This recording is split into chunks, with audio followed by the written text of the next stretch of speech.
हमारे बीच दूरियां बढ़ाने का प्रयास करते हैं। ऐसे सतत उनके प्रयास चलते हैं जिससे इस देश में एक आतंक का वातावरण हो, कलह बढ़े, देश में एक प्रकार से अराजकता हो जाए, नियम कानून के प्रति सम्मान न रहे, किसी को और कोई बंधन न रहे, डर न रहे, अनुशासन न रहे। इस प्रकार की कार्रवाइयां उनकी चलती रही है, वर्णन करने का जरूरत नहीं, हम सबको पता है, हम सब उसको अनुभव कर रहे हैं। और हम उनको पैठ दे इसलिए वो हमसे नजदीकी जताते हैं। जाति के नाम पर, पंथ संप्रदाय के नाम पर, अपने निहित स्वार्थों के नाम पर भी हमारे हमदर्द बनकर आते हैं। उनके इस चंगुल में फंसना नहीं। राष्ट्र विरोधी ऐसी बातों का निर्भयतापूर्वक और निर्मोही होकर अपने पराये का विचार न करते हुए हमको निषेध ही करना पड़ेगा, प्रतिकार भी करना पड़ेगा। शासन प्रशासन इनको नियंत्रित या निर्मूल करने का जो प्रयास करता है उसमें उनके सहयोगी बनना पड़ेगा। ये कार्रवाइयां चल रही है, भोलेपन से समाज उसमें फंसे नहीं। एक बहुत पुराना मराठी भावगीत मुझे याद आता है, शायद लता जी ने ही गाया है। उसमें यह कहा गया है, वाढवीत भेद भावा दुष्टतोचा फिरतो कावा। भेद भावों को बढ़ाते हुए दुष्टता अपने छल कपट कर रही है। गाठुनिया भोळ्या जीवा अंधारात घालील घाव। अंधेरे में आघात करेंगे लोगों के भोलेपन का लाभ उठाकर। चित्त नित्य सावध ठेवा, नित्य सावधान रहो, एक लक्ष्य लाओ न डोळे, एक लक्ष्य के तरफ अपनी नजर गड़ा के रखो, उस लक्ष्य का भान रख के सावधान रहो। वो लक्ष्य क्या है? स्वाभाविक है, भारत का परम वैभव यही अपना लक्ष्य है। और इस लक्ष्य के लिए इस प्रकार सजगता से समाज का सबल और सफल सहयोग आवश्यक है। क्योंकि परिवर्तन आता है, परिवर्तन लाने वाले उपकरण रहते हैं, शासन है, प्रशासन है, समाज में तरह तरह के संगठन है, संस्थाएं हैं, एनजीओ काम करती है। लेकिन इन सबकी यशस्विता समाज का जब तक उनको समर्थन मिलता नहीं, समाज में जब तक वो परिवर्तन आता नहीं, तब तक ये सफल नहीं होती। कई इसके उदाहरण हैं।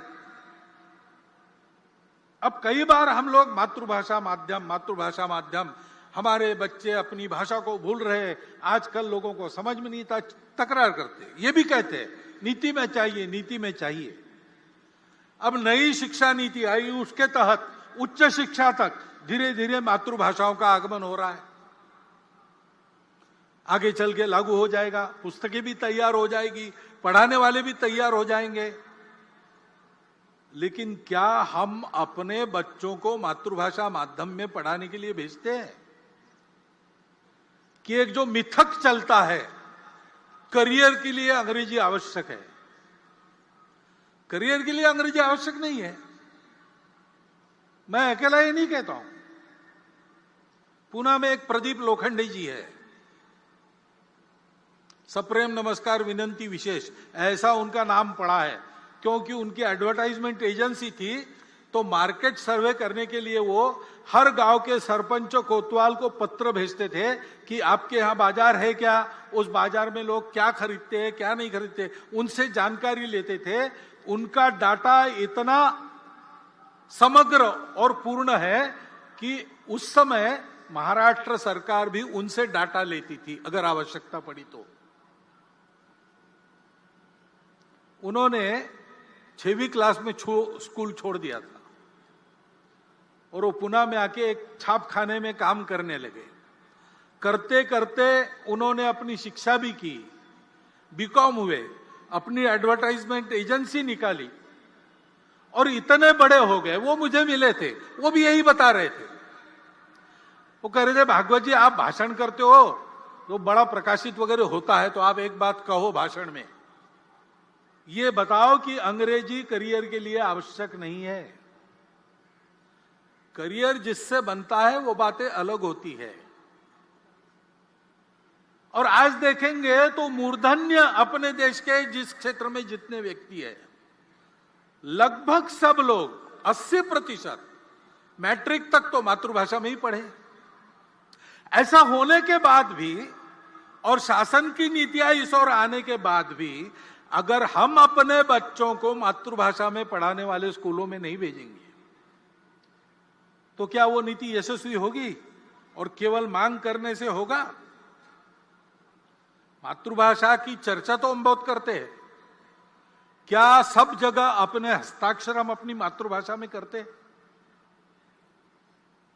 क्या हमारे घर पर जो नाम फलक टंगा है, नेम प्लेट, उस पर हमने अपना नाम, अपने कुल का नाम मातृभाषा में लिखा है? अपने घर के कार्य प्रसंगों के निमंत्रण हम भेजते हैं, अपने परिचित मित्र लगभग सब 90% तो भारत के ही होते हैं, रिश्तेदार भी भारत के ही होते हैं, क्या वो हम अपनी मातृभाषा में उनको भेजते हैं? अपने से जब ये परिवर्तन समाज करता नहीं तब तक मातृभाषा की नीति कैसे सफल होगी? शिक्षा नीति में, और हम कहते हैं संस्कार आजकल नहीं मिलते, संस्कार आने चाहिए, सुसंस्कृत देशभक्त नागरिक बनने चाहिए, लेकिन अपने पाल्यों को स्कूल में भेजते समय हम क्या बताते हैं? ऐसा पढ़ो कि अधिक कमाओगे, ऐसा बताते हैं कि ऐसा पढ़ो कि देश के उत्तम नागरिक बनोगे, ऐसा बताते हैं।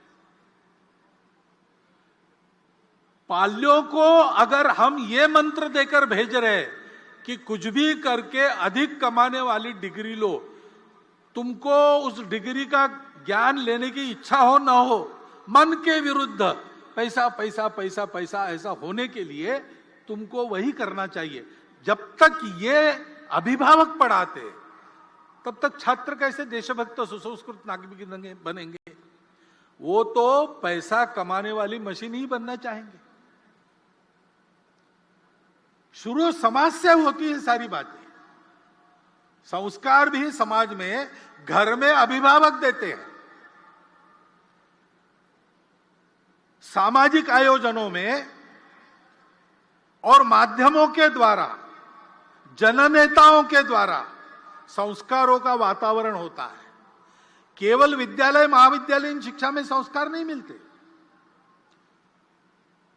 हमको परतंत्र बनाने वाली शिक्षा जब शासन के संपूर्ण आशीर्वाद से लागू थी स्वतंत्रता के पूर्व, तो हमारे स्वतंत्रता के लिए हमारी सनातन संस्कृति के आधार पर नए भारत की कल्पना करके संघर्ष करने वाले सबके सब लोग उसी शिक्षा पद्धति में से निकले। लोकमान्य तिलक कहां पढ़े थे? गुरुकुल में नहीं पढ़े थे।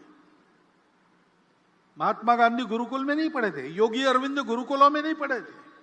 डॉक्टर हेडगेवार की शिक्षा अंग्रेजी पद्धति से हुई थी।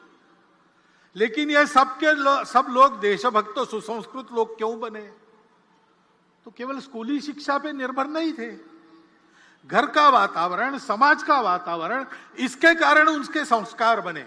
समाज का यह दायित्व बनता है, प्रत्येक परिवार का, जो समाज की छोटी इकाई है, उसका यह दायित्व बनता है। वहां परिवर्तन नहीं आएगा तो कैसे शिक्षा नीति संस्कार लाने में सफल होगी?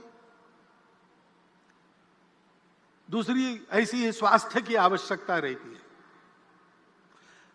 हम चाहते हैं, हमारा प्रस्ताव भी है, आप सबकी इच्छा है कि सबको सुलभता से मिले, सस्ते में मिले, और समग्र विचार करके, सभी पाखियों का विचार करके जिसको जो लागू होता है ऐसा देने वाली, एक शब्द चलता है प्लूरोपैथिक, ऐसी चिकित्सा पद्धति, ऐसी चिकित्सा व्यवस्था सरकार करे।